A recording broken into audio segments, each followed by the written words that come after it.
भाई मुझे मालूम नहीं आप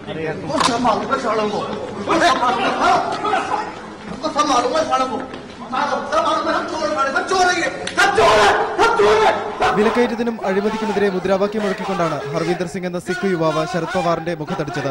ദില്ലി NDMC സെന്ററിലെ ചടങ്ങിന് ശേഷം മാധ്യമപ്രവർത്തകരുടെ ചോദ്യത്തിന് മറുപടി പറയുന്നതിനിടയിലാണ് പവാർ ആക്രമിക്കപ്പെട്ടത്. വിലക്കയറ്റം, ചെറുകിട വിൽപ്പന മേഖലയിലെ വിദേശ നിക്ഷേപം എന്നീ വിഷയങ്ങളെക്കുറിച്ചായിരുന്നു മാധ്യമപ്രവർത്തകരുടെ ചോദ്യങ്ങൾ. മുഖത്തടിച്ച ശേഷം ചെറിയ കത്തി ഉയർത്തിക്കാട്ടി അഴിമതി കേസുകളിൽപ്പെട്ട രാഷ്ട്രീയക്കാരെ കൊല്ലുമെന്ന് ഹർവീന്ദർ സിംഗ് ഭീഷണി മുഴക്കി.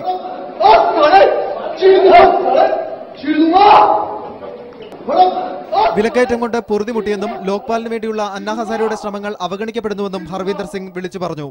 ചെയ്തതിൽ മനസ്താപമില്ല, കൃപാൺ കൈവശമുണ്ടായിരുന്നെങ്കിൽ പവാറിനെ കൊല്ലാൻ മടിക്കില്ലായിരുന്നു. അഴിമതി കേസിൽ ശിക്ഷിക്കപ്പെട്ട മുൻ കേന്ദ്ര ടെലികോം മന്ത്രി സുഖ്റാമിനെ കഴിഞ്ഞ ദിവസം കോടതി വളപ്പിൽ ആക്രമിച്ചത് താനാണെന്നും ഹർവീന്ദർ പറഞ്ഞു. പവാറും സുരക്ഷാ ഭടന്മാരും തെല്ലുനേരം സ്തബ്ധരായെങ്കിലും ഉടൻ തന്നെ ഇയാളെ കീഴടക്കി പാർലമെന്റ് സ്ട്രീറ്റ് പോലീസ് സ്റ്റേഷനിലേക്ക് കൊണ്ടുപോയി. തനിക്ക് പരിക്കേറ്റിട്ടില്ലെന്ന് പിന്നീട് ശരത് പവാർ പ്രതികരിച്ചു. സുരക്ഷാ വീഴ്ച ഉണ്ടായിട്ടില്ലെന്നും ആക്രമിച്ചത് എന്തിനാണെന്ന് തനിക്കറിയില്ലെന്നും അദ്ദേഹം പറഞ്ഞു. പവാറിനെതിരെയുണ്ടായ അക്രമത്തെ പ്രധാനമന്ത്രി മൻമോഹൻ സിംഗും ഉന്നത നേതാക്കളും അപലപിച്ചു. സംഭവം നിർഭാഗ്യകരമാണെന്ന് BJP പറഞ്ഞു. വിവാദത്തിൽപ്പെട്ട മന്ത്രിമാർക്കും ഉദ്യോഗസ്ഥർക്കും നേരെ ഉത്തരേന്ത്യയിൽ അക്രമ പരമ്പര തുടരുകയാണ്. കഴിഞ്ഞ വർഷം കേന്ദ്ര ആഭ്യന്തരമന്ത്രി ചിദംബരത്തിന് നേരെ ജർണയിൽ സിംഗ് എന്ന സിഖ് മാധ്യമപ്രവർത്തകൻ ചെരുപ്പെറിഞ്ഞ് വിവാദമുയർത്തിയിരുന്നു.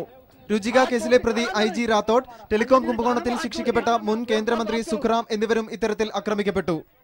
ശരത് പവാറിന് നേരെയുണ്ടായ ആക്രമണം ഒറ്റപ്പെട്ട സംഭവമല്ല. കേന്ദ്രമന്ത്രിമാർക്ക് നേരെയുണ്ടാകുന്ന കയ്യേറ്റ ശ്രമങ്ങൾ ഇടയ്ക്കിടെ ആവർത്തിക്കപ്പെടുന്നു. സമസ്ത മേഖലയിലും ജനരോഷം ഉയരുന്ന ഈ കാലത്ത് ഇത്തരം പ്രതികരണങ്ങളുടെ രാഷ്ട്രീയം വെളിപ്പെടേണ്ടതുണ്ട്. ദില്ലി NDMC യിൽ നിന്നും ശ്രീരാജ് രാജീവ്, ഇന്ത്യ വിഷൻ.